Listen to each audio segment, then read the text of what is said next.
Andrew McCarthy wrote a piece this weekend for the New York Post on proportionality. And since it is so widely used and so wrongly misunderstood, I asked him to join me, and he does. Good morning, Andy. Thank you for coming on. Hugh, it's my pleasure.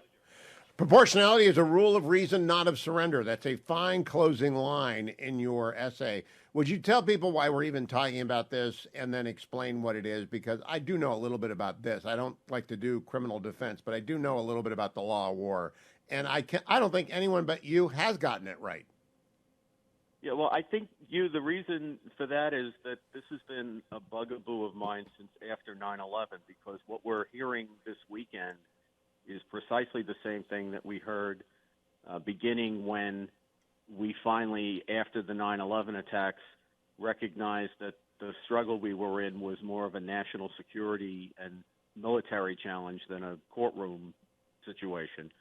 And, of course, the response then was that we were being disproportionate in our military response in Afghanistan and later Iraq.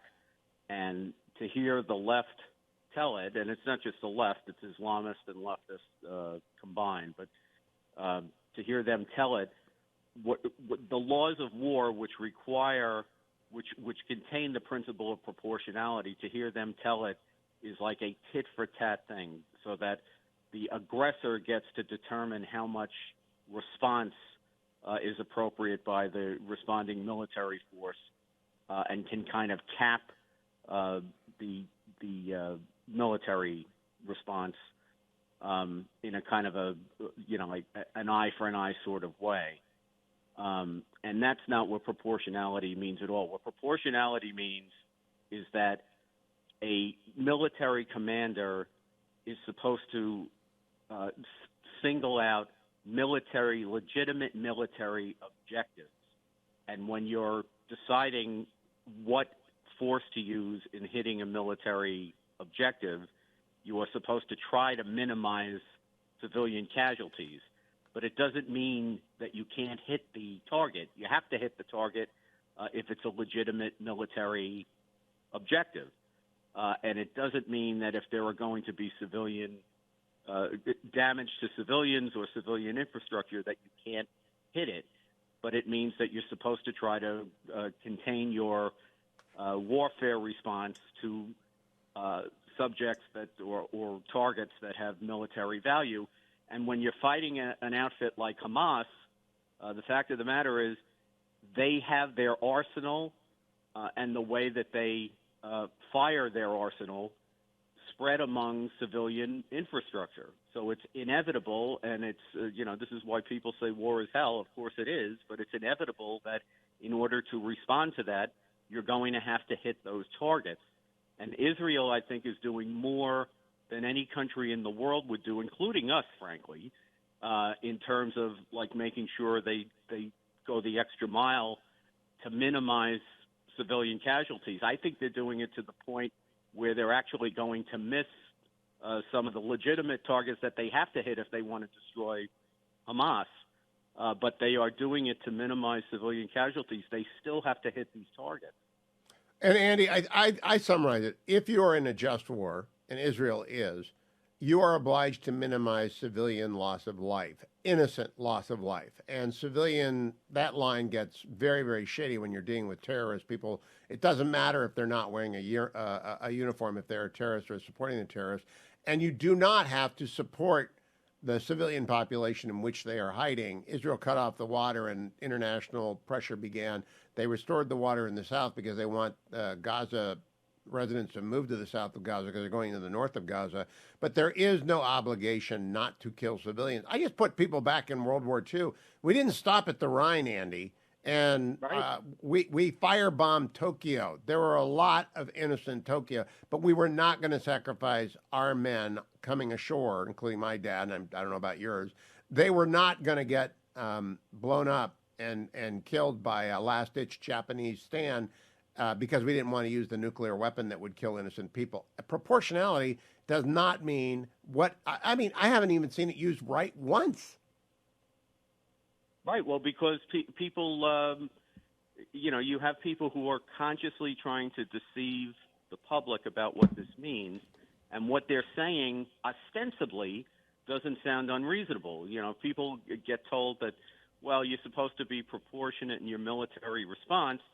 If you're not somebody who is steeped in the laws of war, you can be duped into believing what that means is that when one side has offensive operations against the other in response can't overdo it.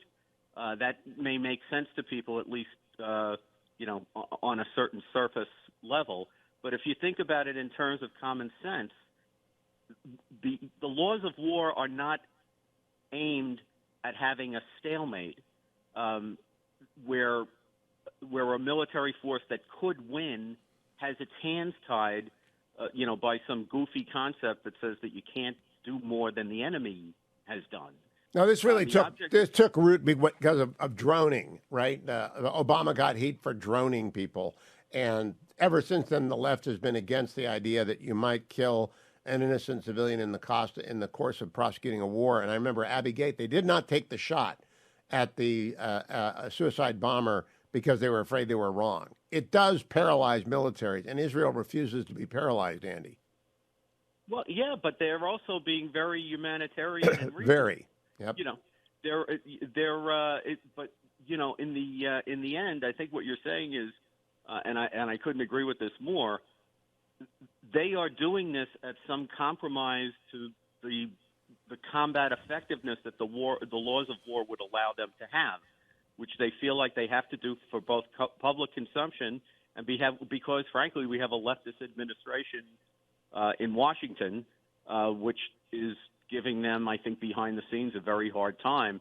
The mere fact that we haven't had this ground operation really begin in earnest yet is an indication to me that there's a lot going on behind the scenes where, our government may be saying some of the right things publicly, but, this idea behind the scenes that they can't go in until there's a satisfactory corridor that's opened up so that people can get out, which would inevitably mean Hamas jihadists can also get out, is insane. But I do think they need our support, and they're being squeezed behind the scenes. I think you're right. In fact, there's a story in Ynet this morning of Israel that we have dissuaded Israel from a preemptive strike on Hezbollah and have sent the carrier strike groups there as sort of a comfy blanket, a security blanket. But we haven't committed to using the force, Andy. I don't think President Biden is doing what he needs to do to deter Hezbollah in Iran at this point. Do you?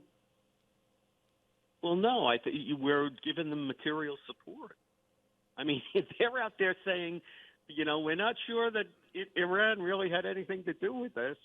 And this is like the old Washington game. They can't acknowledge that, the truth that's plain in front of everybody's face, because if they acknowledge it, then they have to do something about it, which they don't want to do.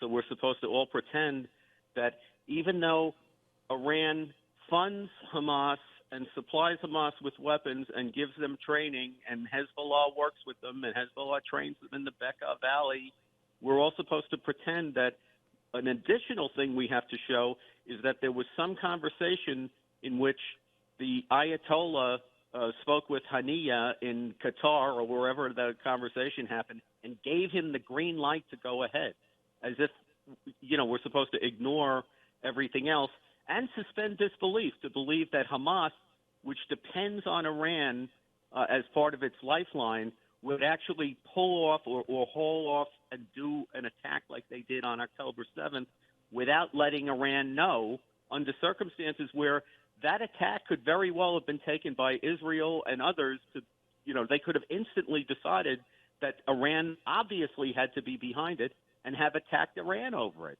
So yes. The thought that Hamas would do this without tipping Iran off and making sure it was okay when they depend on Iran is fairyland.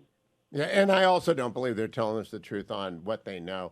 Andy, a week from now, the war will have widened. I expect proportionality to keep coming up, and I hope people go and get the link at Hugh Hewitt account on Twitter and send it to everyone, because that's the best succinct statement on proportionality and what it does and does not mean that I've seen. And thank you for joining me this morning. Andrew C. McCarthy on X, the site formerly known as Twitter. Andrew C. McCarthy. Thank you, Andy.